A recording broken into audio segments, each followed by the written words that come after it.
All right. Hello, everybody. This is the Wisdom on Wheels virtual meetup, and this is our second to last session. Tomorrow is our last day, and I'm so excited because we have a very special expert guest here today. So if you're watching on YouTube and you haven't signed up for this and you want to come tomorrow live for your last chance, just look down in the description and you'll see a link to sign up. It's free. And also, I want to mention that there's only tomorrow to join the inner circle for $57 because the inner circle is going up to $77 tomorrow. So I'm going to put the link in here. If you want to check it out, it comes with some very cool bonuses and inclusions. But one of the best things is you get 50% off of the Wow Sisterhood just by joining the inner circle. So it's like you save a lot. Like if you're thinking, oh, I want to keep going, with the Wow Sisterhood, then definitely consider joining the inner circle because you'll get a whole bunch more stuff and you'll save money. So, and I'm going to be opening the doors to the Wow Sisterhood tomorrow. So you'll learn more about that tomorrow. So today's speaker is Dionne. I don't even know her last name. She goes by Dionne's Glamping Journey. Okay. That's my stage name. Stage name. Yeah, it's okay. You can have a stage name. You know what, Dionne? Yesterday there was a woman on and I thought, she looks really familiar. And I said, are you Bright? You remember Bright? And she said, yes, I am. And she was on a different name on Zoom, but I didn't out her, Right. So just a little bit about Dionne. Dionne says, this is kind of a mini bio here. Dionne says that she's passionate about glamping and she shares the joys of outdoor adventures with women of all ages and backgrounds. Her goal is that we can enjoy nature without sacrificing comfort, proving that glamping is the perfect way to embrace the outdoors while still feeling at home. I love this so much. And this is why when I met Dionne in Florida at a meetup, I immediately said, I have got to interview you. This is a fabulous story. So Dionne, welcome. Thank you. Thank you so much for having me. And thank you for all of you who have joined on. I was worried. I said, maybe no one will come on. I don't know if people care about glamping. But I just wanted to say that, glamping may not be for everyone, but I want to give you like a broader idea of what glamping is. To me, glamping is just having the comforts of home or whatever your comforts are. Usually when people think of camping, they're thinking of roughing it. And my theory, I don't want to rough nothing. So it's just about, having fun and just having the comforts to make you enjoy when you're out there in nature. And that's one of the reasons I want to glamp or camp. I want to be out in nature. So that's what matters. Oh, this is such a great intro. Dionne, I'm going to pause here and ask people to share in the chat. Where are you on the glamping scale? If you put a 0, it means you totally want to rough it. I don't know. What are you doing? You're like probably harvesting food out there and, rubbing sticks together for a fire. And if you're a 10, you are a total glamper. You want to be like totally in comfort. So our first person shared a 9 to 10. Barb is a 9 to 10. So let's see what the numbers are. Oh, man. You got people who are into glamping. We have a 9. That's why they're here. Their glampers are here. Another 10, a 8, a 7, a 6 to 7, a 8 to 10. Okay. And I would say I'm about a 9 because you don't see me putting up tents outside and like I just want to have all the comforts right there. Right. Yeah. And it's so funny because when I started my journey, I found that so many of the sisters, they would tease me and they would, what do you mean you're a glamper? You got to get out there. I'm like, listen, no, that's, we're all here to have a good time. But my my expectation of how I sleep, how I eat, how I entertain myself, whatever, how I dress even. They teased me because I wore like silk pajamas. Well, that's what I wear at home. So I just brought it along. I'm not going to buy camping pajamas just for camping. So, I think I took the brunt of it for you guys. So now everybody knows the glamping terms are out there now. So everybody should feel more comfortable just saying they're a glamper.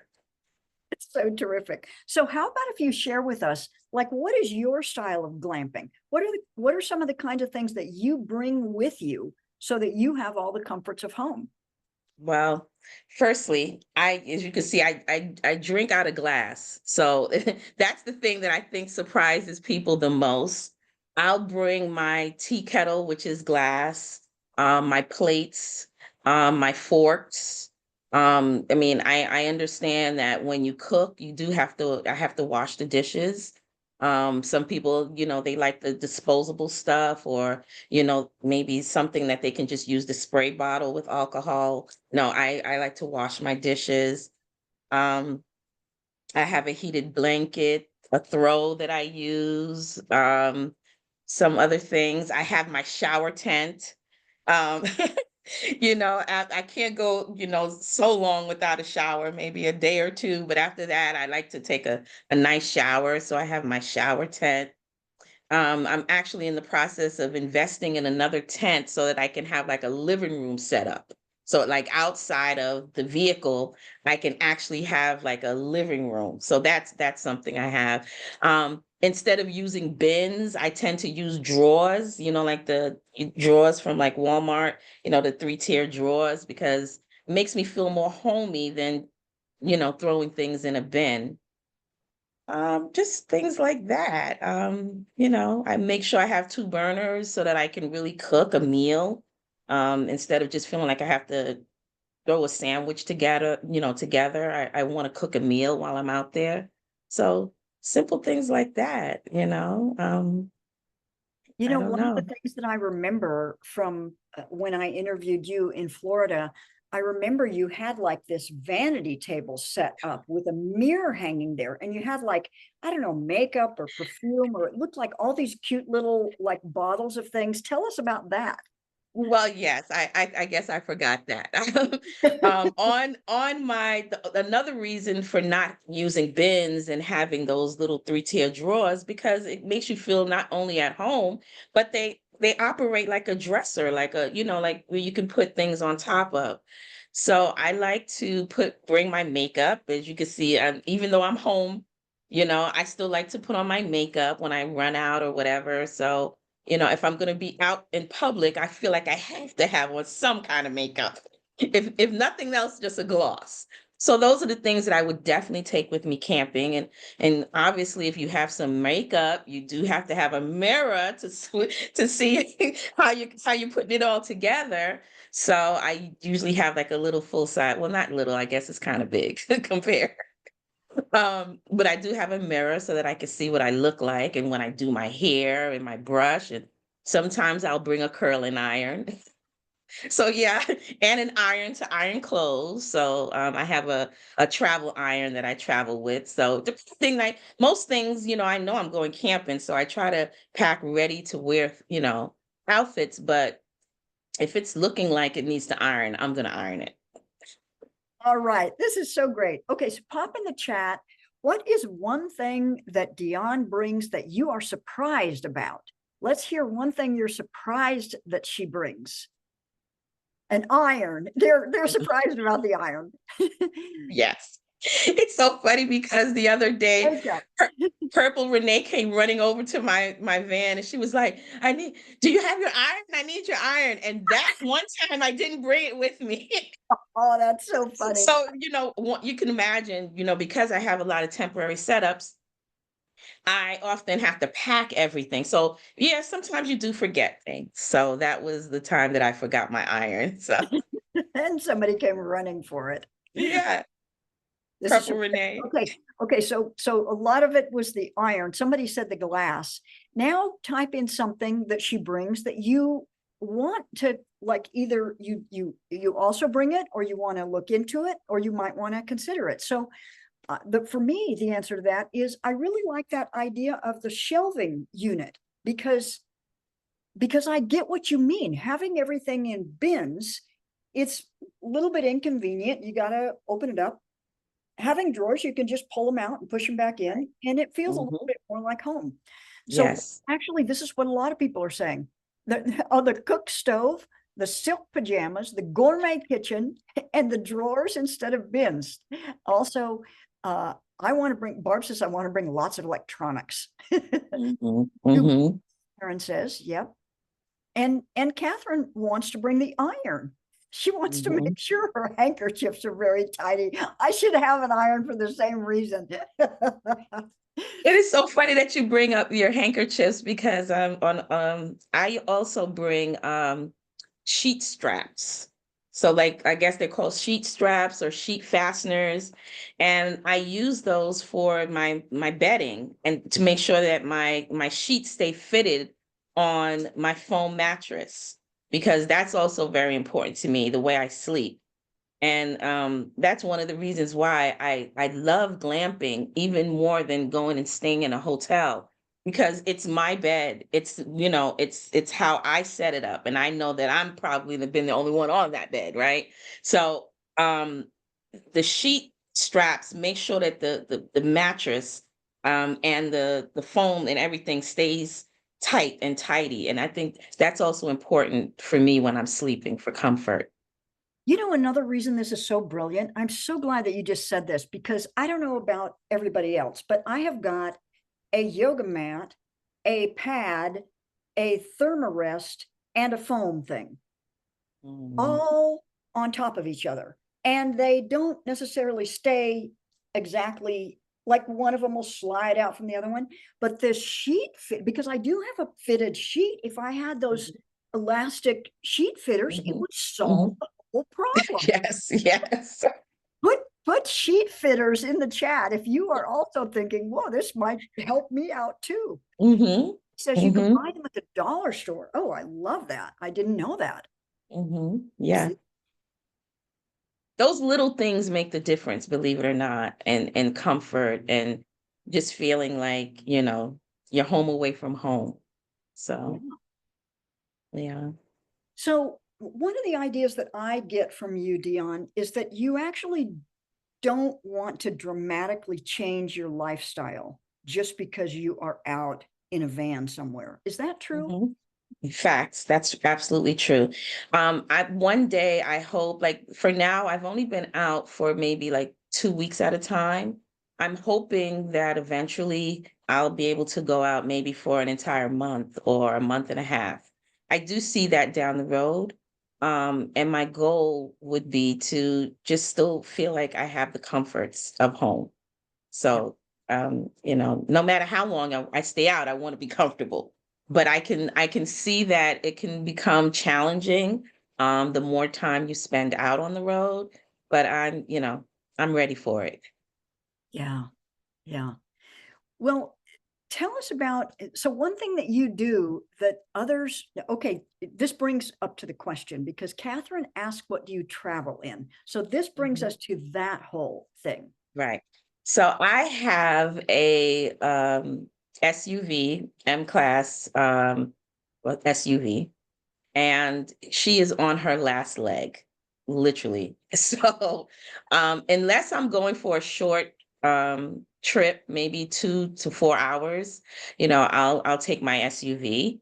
Other than that, I usually rent a minivan. And that's my favorite so far, the minivan. But actually, my last for my anniversary, I rented a U-Haul. Uh, what was it? It was. I think they have now the Connects. Is it the Was it Transits? The Transit Ford? Connect? It was a Or, Ford. okay, It was a the Ford Ford. Transit, the big one that you can Yeah, stand yeah, in? yeah. You can stand up in it. That's a transit, Yeah, but you can't stand yeah. in the Connect. Yeah, so it's a transit. Yeah. So that's another thing. I'm not good with car names. I got to get better with that. You start So shopping, you'll get yeah, familiar with it real quick. yeah. So that's my new thing now. I am so I'm sold on U-Hauls. I'm actually working on a video after this one where I'm showing my setup, but a lot of people that were at the Lulu's meetup, they also took videos of it. So I'm sure it'll be on like a lot of people's channel. But that was a great, Do great. to make it livable, because when you get it, it's kind of grungy and there's nothing in there. It's just white paint that's all Mhm. like scratched up, right? Right. Well, what you do, well, you have to clean it first, right? So you just clean it out. And just soap and water, whatever your soap solution is, if you can use Mr. Clean or, bio, natural, solution, and you just wipe it all down, just get a bucket of water and just wipe it all down. There's nothing in there. So it's easier to wipe it out. And then, yeah, what I did was I just covered the walls with drapes so that you didn't see like those kind of walls, So I had some tablecloths, like really long tablecloths that I used. And for the ceiling, I had a sheer, um, I don't know what you would call it, like a runner drape, just so that you didn't see like the ceiling wouldn't be so like stock, just metal and, I put that up there and it kind of gave it like a nice soft touch What with my did you hold twinkle all lights. that up with? Huh? Would you hold it all up with magnets? Oh, yeah, magnets. The Dollar Tree, they have those magnets with the little hooks on the end. So I use those. Yeah. Okay, and what else? You were about to tell us about lights? Oh yeah, so I had the twinkle lights around, I don't know what I call them twinkle lights because you can change it and it can blink really quickly or they can be steady. So I just had that all around the ceiling, all along the ceiling. And that was my light source. And I also have like a little light that I keep that I can take outside if I'm going to sit outside or inside. And then you guys might remember my video with Bob Wells. I have this remote puck light that I got from Dollar Tree, and it was $3. And you can change. It's like it has a remote control. I think it takes like three AA batteries or AAA batteries. I'm not sure. I don't remember right now. And it changes colors. So I thought that was cute. You could change it based on your mood. If you wanted to have green, red, blue, whatever. And so that was my lighting source, and that was it. And then I went the extra mile because I had so much space. I decided to get the IKEA kitchen. I don't know if you've seen that kitchen with the sink and everything. Yeah, I I've got had that that. thing in my shopping cart a few times. Yeah. So I got that set and I left that in Florida with at my daughter's house because when I'm in Florida, it's not really a real temporary setup because I store most of my stuff at her house. So that's my little cheat. What did you do for a bed? Oh, my bed. I have two foam 4-inch mattresses. Well, they're really not called mattresses. They're in the flooring section in Home Depot. So I can't imagine somebody putting a 4-inch foam base underneath their rug, but I guess people do. And so I buy two of those. So it works out really. I'm not sure if it's 4 or 3 inch. I think it's four. I think it's 4 inch. Did you put it on a frame? Yes, on a cot. So I always get like a cot from Dick's or Home Depot. I'm not Home Depot, Dick's or Walmart. And yeah, so I put the two foam mattresses on top of that. And it's so funny because when I did my interview with Bob, he said most people just use a cot. They don't need a mattress, a foam pad. And I said, well, I'm a glamper. Not only do I need one foam, I need two. Love And it. so one of the trips that I went on since then, I tried it with just one foam padding and it wasn't enough. I Yeah, need the two. it hurt. It hurt your hips. Yeah, yeah. And so did you like strap everything down? Do you have a bunch of bungee cords or something? Can I tell you the truth? Yes. Can I be honest with you, ladies? I hate bungee cords. I hate to even see them. My setup has to be without bungee cords. Now, maybe to drive around, I can understand. Sometimes you have to bungee it down to move. But once we get to that destination, I don't want to see bungee cords. We got to figure something out other than bungee cords. So for you, it's an aesthetic thing. Uh, Hmm. do you use them or something while you're driving at least? No, no, I don't. I don't. But I'm not knocking anyone else. That Yeah, I figured out a God way. is protecting you, apparently. So that's Well, good. We will you not, know, we will not tell you. Please, no advice to Dion. She's making her own decision. She's a big girl here. well, But see, the thing Peggy said she got an eye injury from a bungee cord. So dangerous too. They're dangerous. But what happens is, and this is who's ever camped with me before, they know. I tell everyone when I get to my camping destination, I don't like to keep moving. So I do understand those. I know when we camped together, you were very adventurous. Every day you were going somewhere. So I well, can't I go was trying to anywhere. find a place to get my Starlink working, Oh yeah, that's right. Yeah. but see, you had like a tent, a shower tent. I didn't Hmm. have any of that stuff. So I understand if you've got like a little home spread Hmm. out around your vehicle, you don't want to Right. move. Mm-mm. So that's really why I don't need the bungee cords, because when I'm moving, I take everything down. I either put them in boxes or I put them in, on the ground, or I kind of like prop things against stuff so it doesn't move, push things together.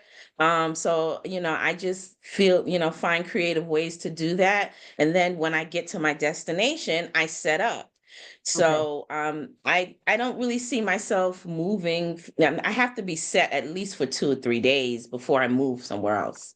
So if you ever had the inclination to do like a caravan where you're just Mhm. spending one night in every place, you'd probably figure out something that didn't require Right. bungee because you Yeah. don't want to have to set up again every night if you're, Mm-mm. yeah. Yeah.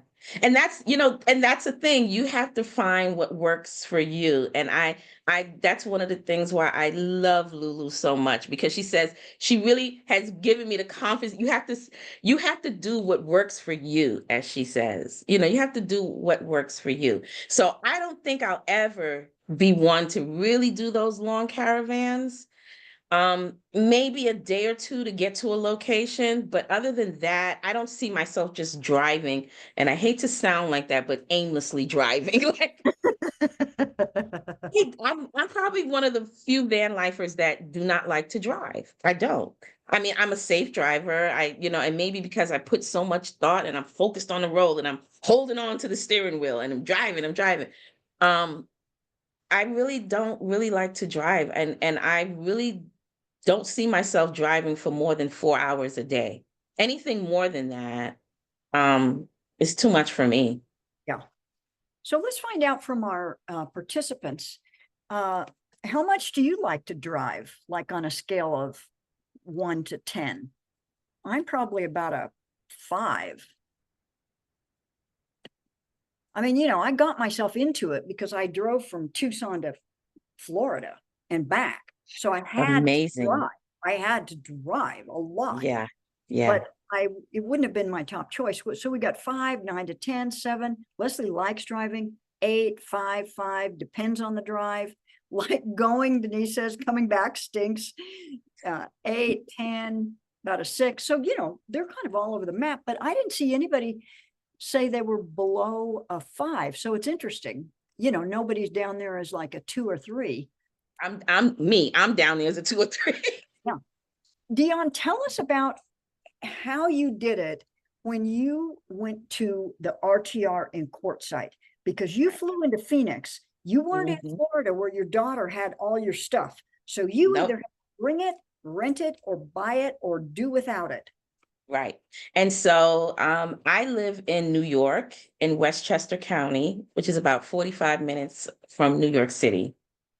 So I looked it up, because you have to plan ahead. And I saw that my drive would be 33 hours, and that's without stopping. I said, okay, that's too much for me. I couldn't even phantom that. So I decided to fly in to Phoenix, rent a vehicle, and I rented a car from a company called Turo. And I really, this is like, I'm not sponsored in any kind of way, but let me tell you what I would pay for a regular rental car company like Enterprise or Budget, because I've done that before. I got 2 weeks with a Toro vehicle, what I would have spent with 1 week of Enterprise. So I really suggest that anybody, if you're planning on doing that, Toro's the way to go. Or It's like, renting a U-Haul. well, yeah. Turo is like private individuals who rent out a vehicle that they own, Yes. like not a company. Yes. Yeah. Mm-mm. And what'd you get? I got a Chrysler Town and Country. Okay. And I got that because the seats stow and go. And I think that was really important not to have to take out the seats. And because it's someone else's vehicle, it's easier to just kind of stow it under the flooring. So that worked out perfectly for me. So as I told Bob, I make 4 stops. And I think that I may cut it down to 3 because it is a lot. But I do have to stop at Home Depot to get the foam mattresses, which are about $25 to $28, depending on what state. And then I have to stop and to Dick's to get a cot. Home Depot. Home Depot for my mattresses. Yep. Um, Dick's for a cot. And Walmart for my drawers, because I usually try to get like 2 of those drawers. One would be for like, I guess like your bedroom drawer, junk drawer, stuff like that. And then the other drawer would be for my pantry, my food items. So you get So 2 sets of drawers. yeah, 2 sets of drawers, right. And I get those from Walmart, and I think they're under $30. I feel like they're $19.99. Okay. A refrigerator also from Walmart because I have to have something to put my food in. How much is the And fridge? the fridge you can get on sale anywhere from $89 to $100. Okay.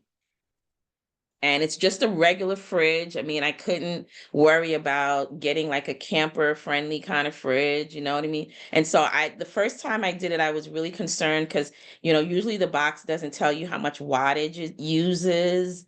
They don't have, because it's not made for like camping and stuff like that. But I figured out that it's 50 something while it's cooling down. But just like Ellen taught us, the refrigerators go on and off. So it's not consistently pulling the 50 watts.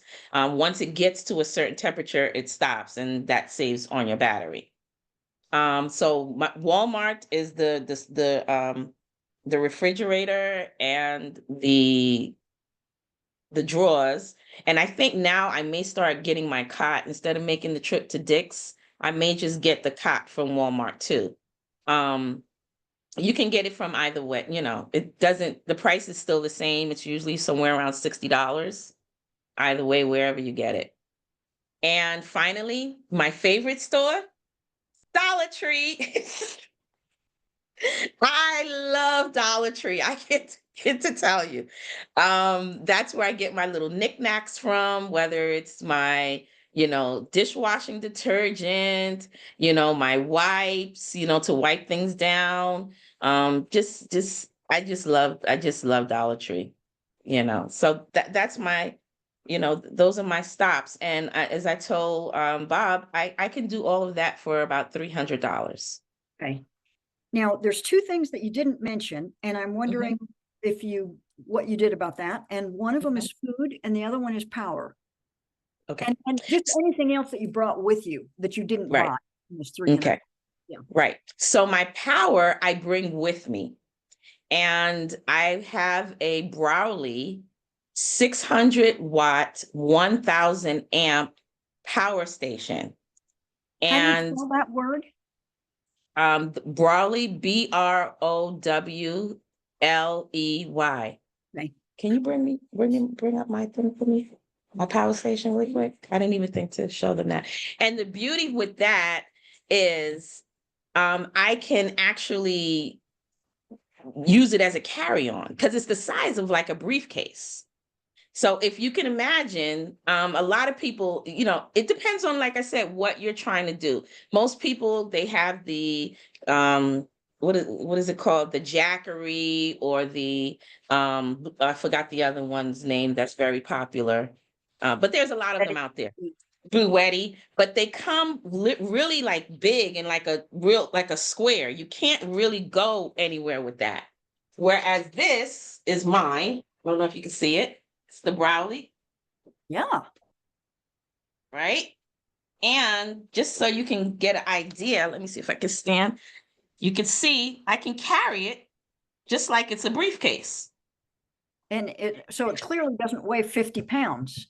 It's about 50 pounds. I was maybe 30. 30 something. The It's heavy heavy. ones are 27. I think mine's 27. It's 1,000 watt. It's Okay, yeah. So this is 1000 watt hours, but 600 watts. okay. And I bring that with me. And I also have solar panels, and I pack that in the luggage. And that goes on as a check bag.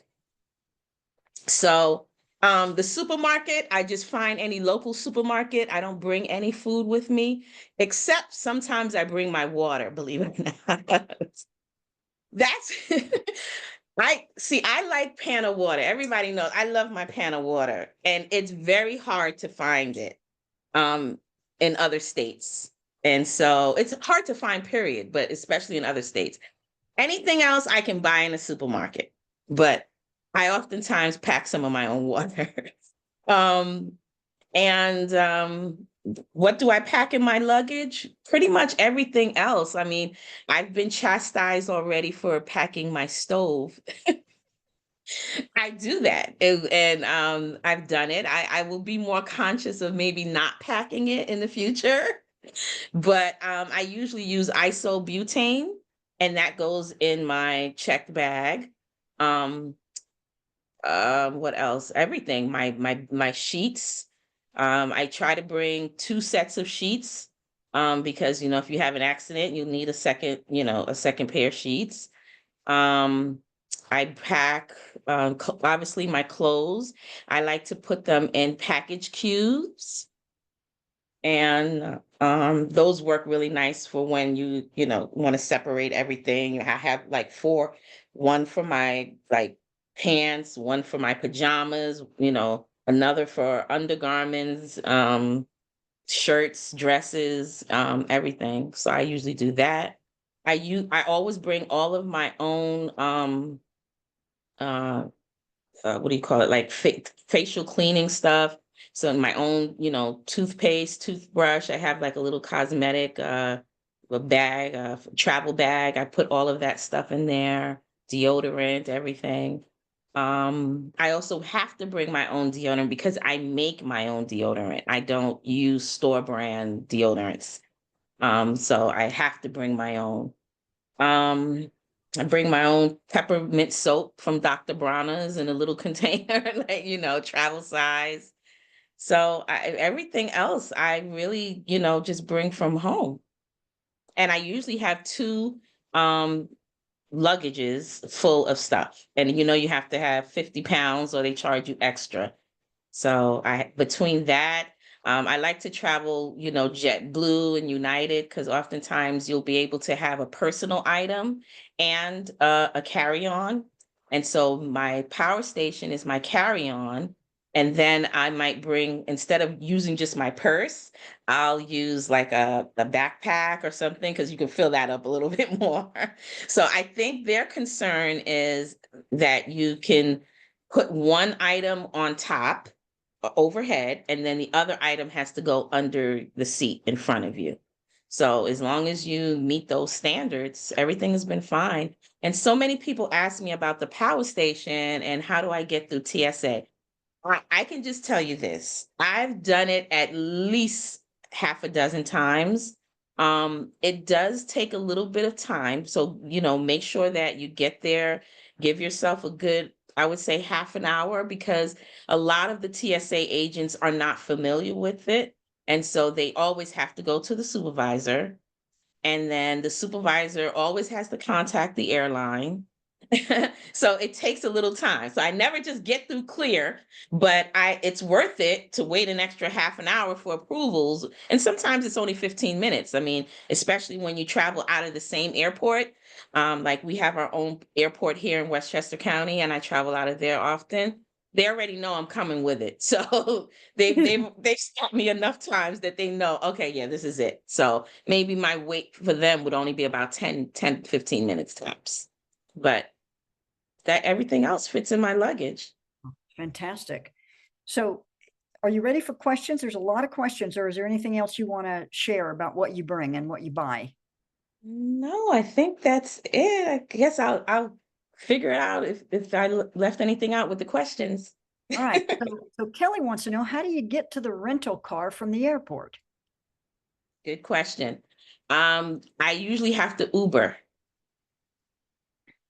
And And everything takes a lot of planning, to be quite honest. So you want to make sure that whoever you're, I don't know what they're called on Turo, but whoever you're renting the vehicle from, owner, you want to make sure that they're not too far away from where you're landing, the airport. And oftentimes some of the airports also, they have shuttles, and a lot of the Turo owners, they have their car stationed at like the, what do you call it, the airport. So they have airport parking, and you pick up your car just like if you were going to a rental company, right?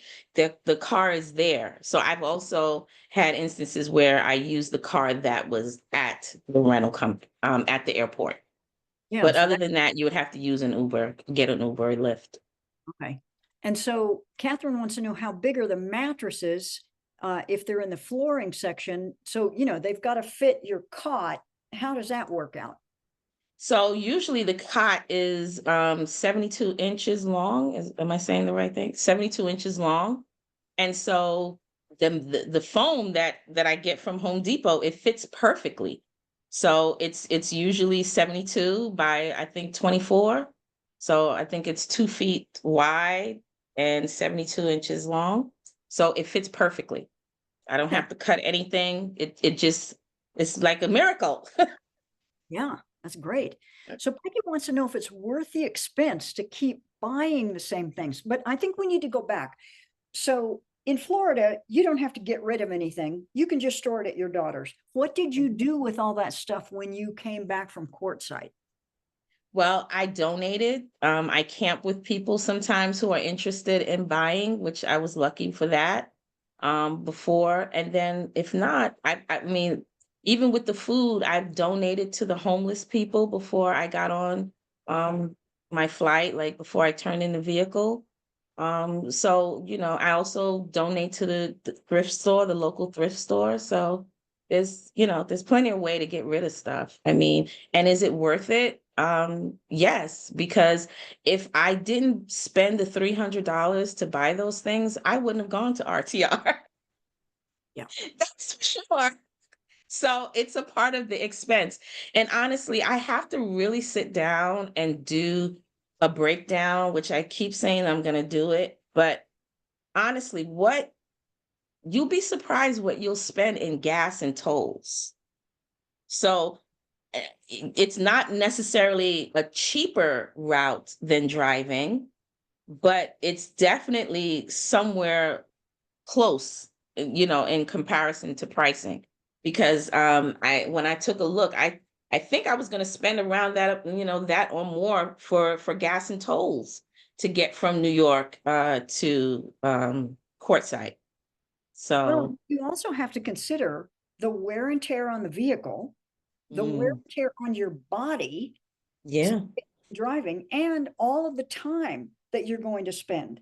And, Mhm. maybe some camping expense, and unless you boondock or, stealth camp in cities the whole way, there may be some other expenses. Plus, there's the Right. food issue, which, you may cook in your vehicle, but sometimes when you're driving, like I found, I just don't want to. I'm tired. I just want to eat something. So it messes Mhm. up my whole system. Right, right. And I know that they're planning to do a trip to Alaska. Bob's I forgot what is it called? Something on wheels. I forgot. Now I'm confused with women wisdom. That's what I'm focused on right now. Well, But band stock is this summer in, yes, and he's promoting that, right. yeah. I'm considering it. I've considered it. The only reason I kind of not sure because I didn't buy my ticket. And that's the key too. If you know that you're going to go somewhere, it makes sense to just buy it as soon as you can because that's where you can save a lot of money just on the Well, ticket. your airline ticket, right? Right. Yes. Yeah. So, yeah, but back to what we were talking about. I'm sorry. I wanted to bring that up because I wanted to let you know that there's no way that I'm driving to Alaska. Okay. But if I flew in, it would make more sense. It would be so expensive to drive to Alaska from New York. It would make sense for me to fly. Yeah. Okay, Melanie says that 600 watts won't power a lot. Did you have any trouble either in, Florida or in Quartzsite powering everything you wanted to power with the 600 watts and the solar panel? Well, see, the thing is, I may have a lot of things, but I don't have a lot of things to power. So, for instance, let me give you an example. Um, Everyone asks me about the iron, right? The iron, you can put it in, it'll warm up. You can't keep it on and just think you're going to be ironing. So it gets hot. It doesn't have to stay hot. All I needed to do is get hot so that I can quickly iron, right? I'm not ironing outfits is just one, maybe a shirt, maybe a blouse. With like my curling iron, as soon as it gets hot, that's when I use it. You know what I mean? And then that's it. So I don't really have a lot of things to power other than the refrigerator. So it sounds like you have not had trouble keeping No, everything. not at all. Yeah. Mm-mm. And I mean, I don't use my laptop every day. I usually take my laptop with me. And again, once your laptop's, powers to 100%, you don't need to, keep, plugging it in. So, I just use it based on, when it dies, then I recharge it again. And as far as refrigerator, when Ellen, when she made it clear to me, it just made so much more sense. The refrigerator doesn't have to stay even powered on for the whole time. So if you do need to take it off to allow your power station to charge up again, I mean, hopefully your food won't go bad. I don't, like I said, I don't eat a lot of dairy. So I mean, I drink coconut milk only. I don't drink cow's milk and, I don't eat eggs. So those kind of things, I don't eat meat like that. I mean, I have, some fish, salmon, sometimes some chicken. But other than that, like there's nothing in my refrigerator that like needs to stay like to optimal. So if I had to, take it off the refrigerator to allow it to charge up the power station. I haven't had a problem so far. Yeah. No, I think it's terrific. Hmm. And did you, so what was the difference between what you did when you rented that town and country versus when you rented the Ford Transit? Because that's like a whole different world. In That is. I I did it in Florida for one of Lulu's meetups. And so it was my anniversary. So I wanted to do something special for myself. And I wanted to see what would it feel like to stand up and camp. I did it the first time in my first camping experience. I also went to a Lulu's meetup and I rented a Class C, but it felt too big for me because it was just challenging to drive. You know, I kind of got confused with all the electrical stuff in there. I couldn't even turn on the heat. I was just like, you know what, this is maybe too much for me. It's a little too advanced for me. And you know, just being concerned about the gray water tank and the propane, and it just felt overwhelming. So I said, you know, C, the class C is definitely not for me, but this van idea, and you know, with the rental, I really loved it. It's not a real true um look at what it feels like for me to go to a destination. I haven't really done that yet because I don't really consider my Florida like a travel destination because I already have stuff there.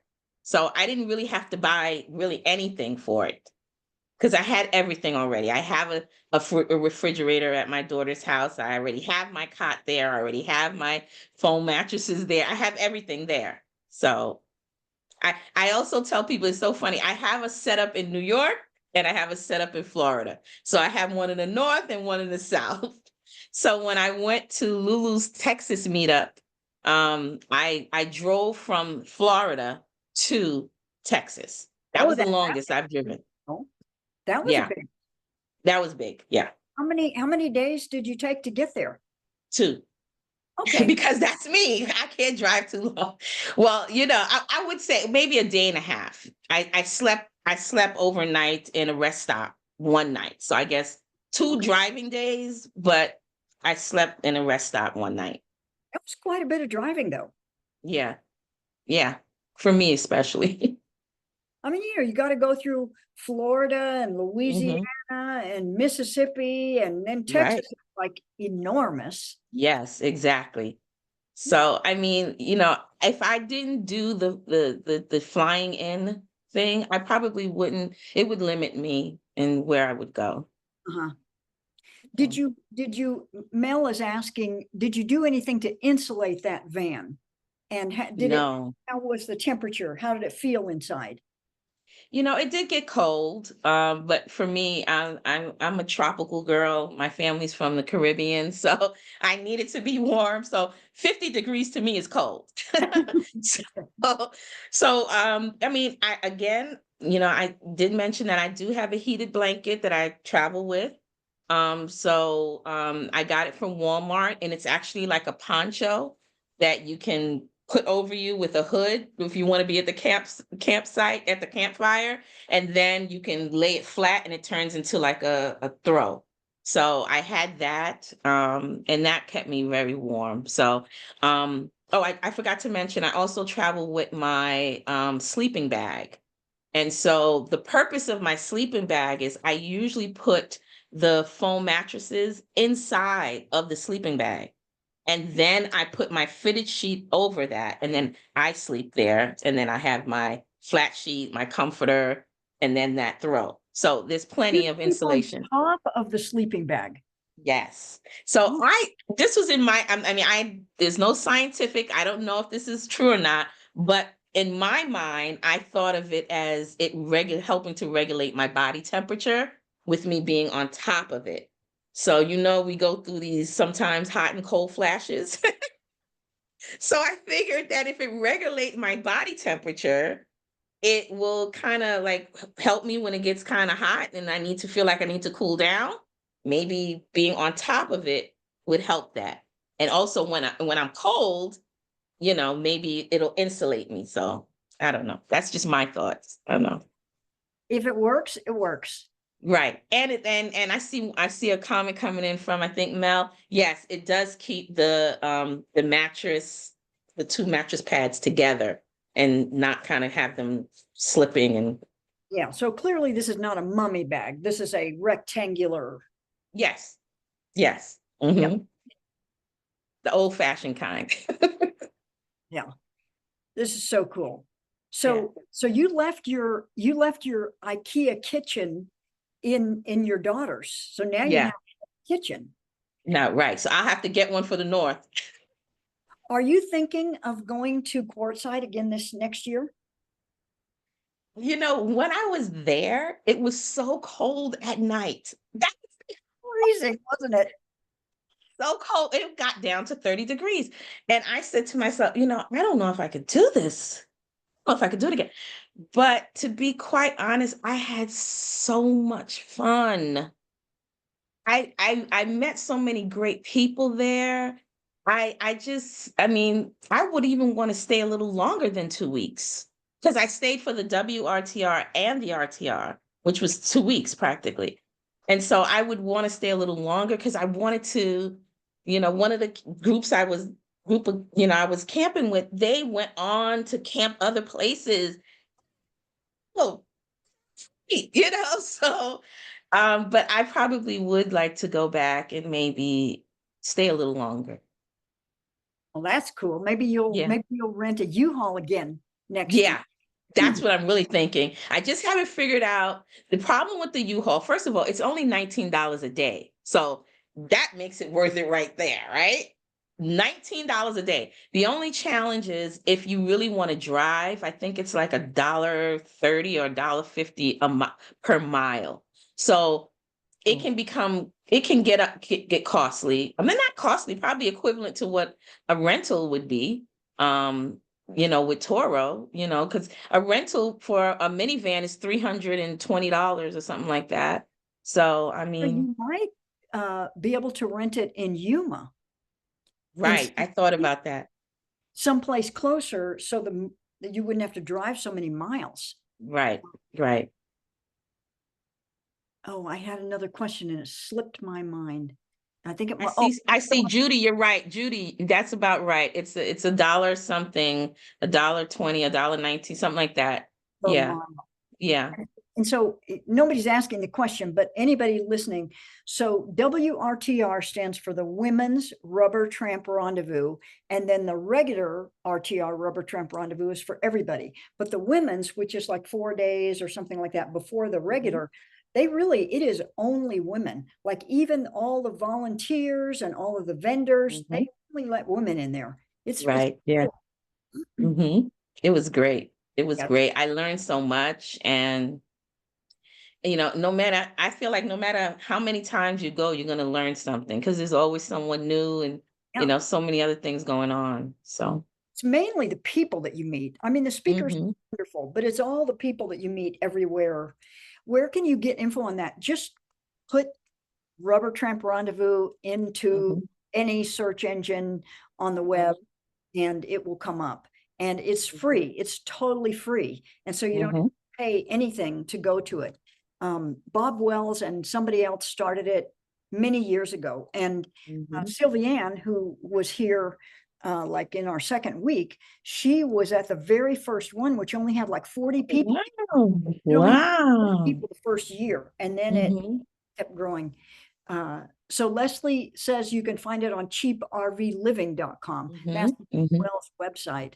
Also Yes. under Home on Wheels Alliance, HOW. hmm Yeah, I mean, hmm for the place. Um, Somebody else asked, a couple other questions.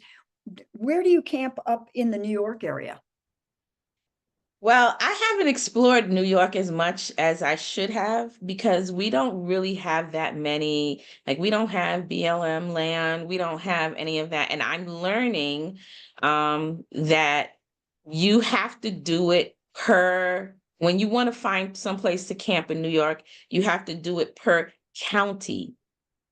See, because I've been typing in state, and there's no campgrounds necessarily for the state.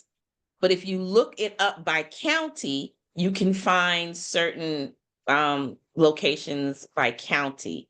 So yes, I've also looked into HIPAA Camp as well.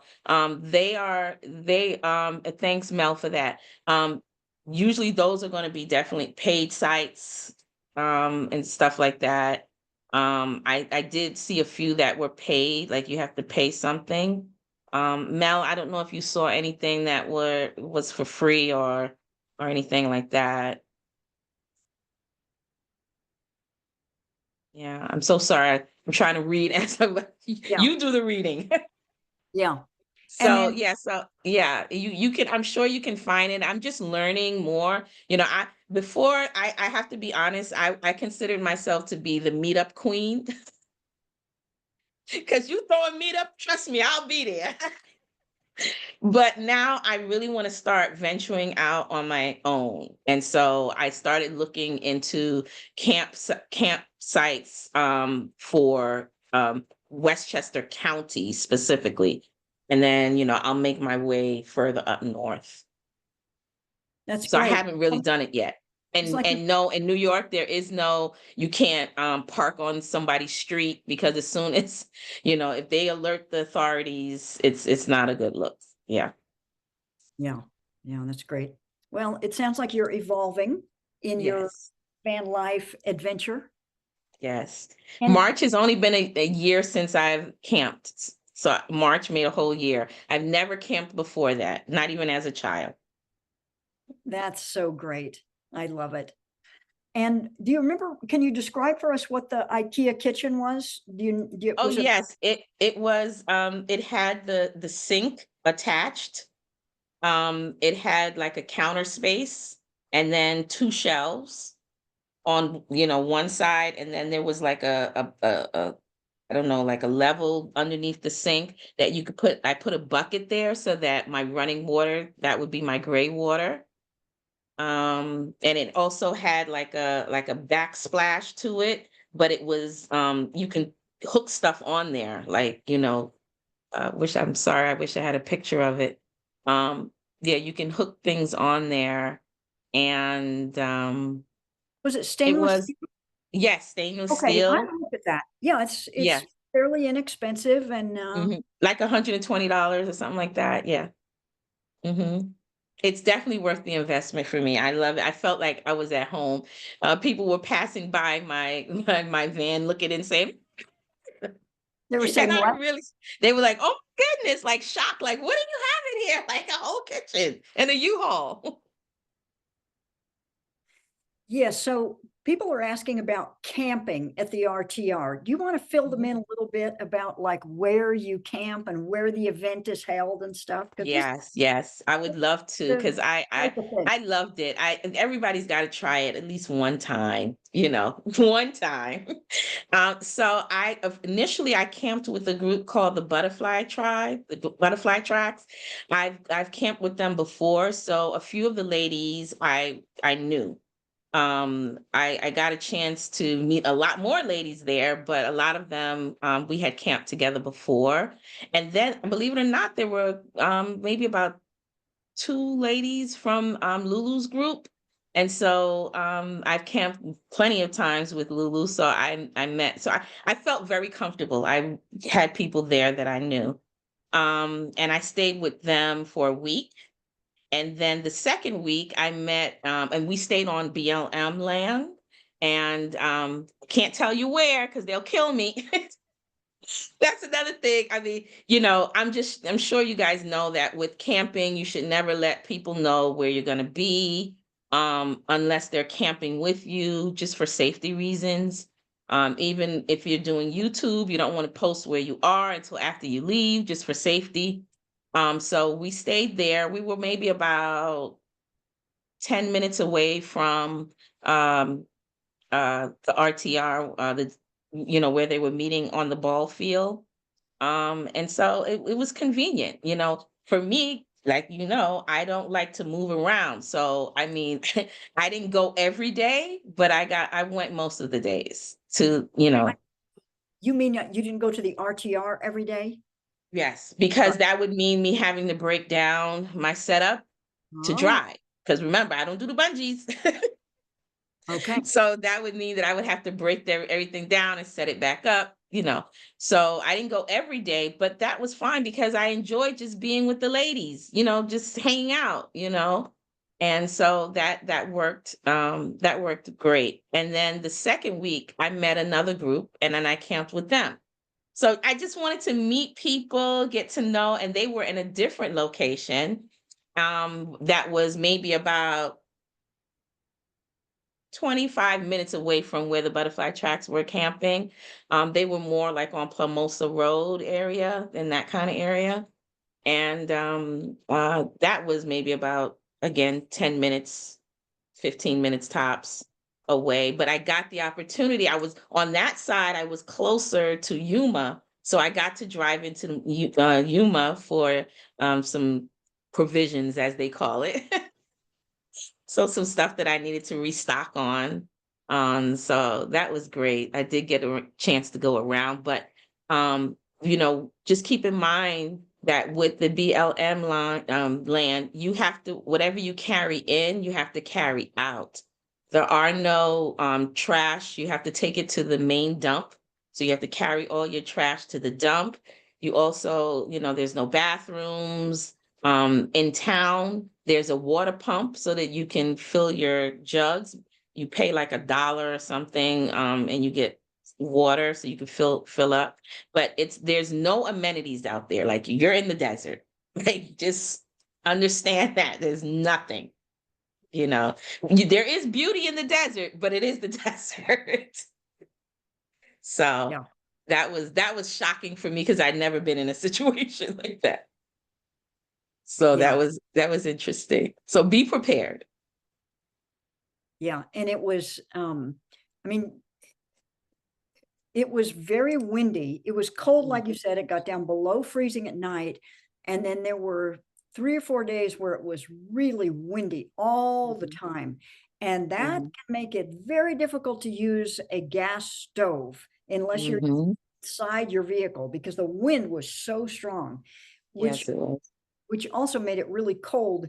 And it's very dry. It's desert, sandy, dusty in the wind. So it's kind of like it's a pretty big challenge for somebody who would be like their first time out, in a van or something. It's a pretty big challenge. Mhm. For me, I grew up in Arizona, so the whole thing Mhm. wasn't shocking, but it was Mhm. still hard because, you're outdoors all day long at the RTR and then, at night and everything. And it was physically quite challenging.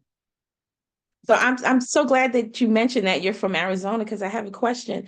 So they said that, is it true that there's something called sand fever?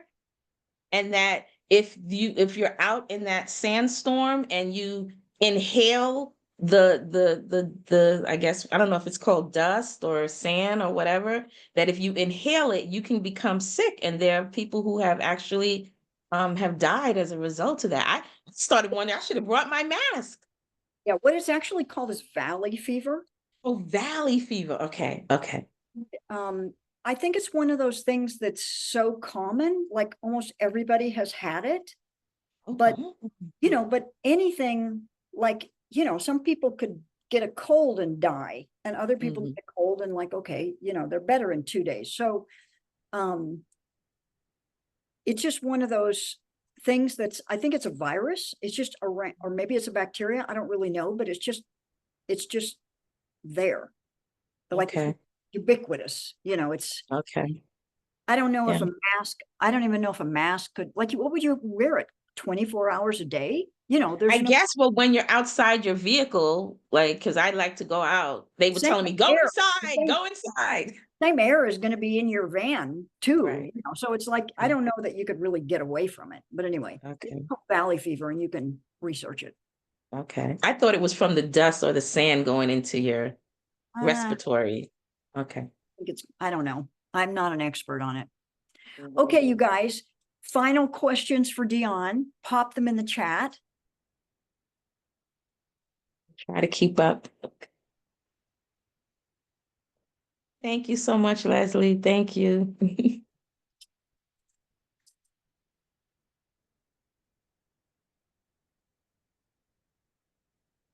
All right, if there's no final questions, oh, what do you do for your bathroom amenity? There's a good question that we didn't cover. Yeah, I laugh because all right, so I use from Dollar Tree, which is one of my favorite stores. I use their book bin. And so it fits perfectly to our female anatomy. I make sure that I line it with a plastic bag. Also, I would use like half of a diaper, or depends, or even like those pads that you use on the mattress. I forgot, many hospitals have them. I don't know what they're called. I'll cut one of those and it absorbs. And that's what I use for that. You use that for And then, peeing. huh? You use that for peeing or for everything.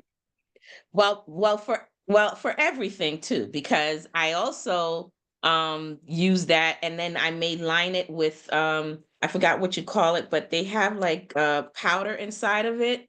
I get them from Walmart, and they're like in a rectangular gray bag, and it has like a little pouch, and then when you open it up, it's like a big black garbage bag, and then it has the powder in the bottom, and I would line that in the bin and use it the same way.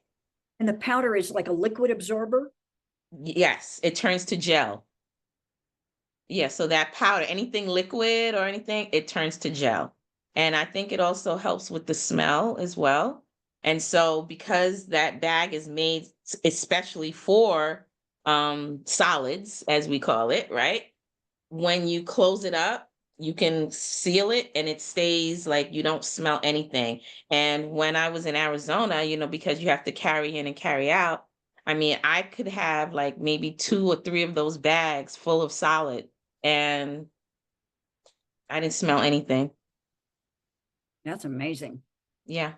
So some people use the gamma buckets, and I know that gamma buckets work well, but for me, I rent like I'm in a minivan, so to me, a gamma bucket is too big for me to take. I don't want to use up my space for the gamma bucket, so I buy those and then I put them in a garbage bag and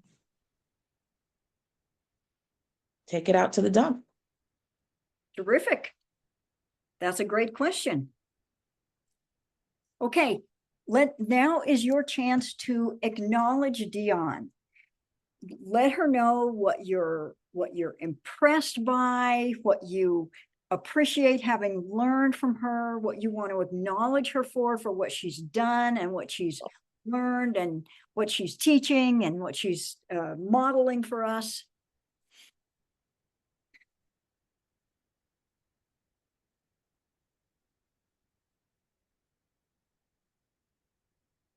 So Hope Thank you, appreciates a Hope. totally different perspective of van life. Thank you. Yes, I think differently from everyone when it comes to that. And Leslie says, for elevating the car camping experience. Denise finds it remarkable that you've only been doing this for a year with all that you know. I'm a fast learner, I like to think. Lynette says you're doing great being a beginner. Thank you. Thank you. Catherine says, Dionne, thanks for all this information. I'd never think to fly and rent, but it saves so much wear and tear on your vehicle and your body. Yes, yes. You are creative in finding a way to travel and camp in your style and comfort. Right. He appreciates that you think outside the box. So many options. Yes. Mel says, this has Yes. been an interesting Zoom. Thanks, Dionne. It's nice to know you can join the nomad community and not feel like you have to give up creature comforts. Judy says, this was so much fun. Renting a van is such a great idea to test vehicles before you invest in a Oh, vehicle. definitely. Definitely. I would advise anyone who's considering to buy a vehicle. I mean, I've heard great stories, but I've heard horror stories of people saying,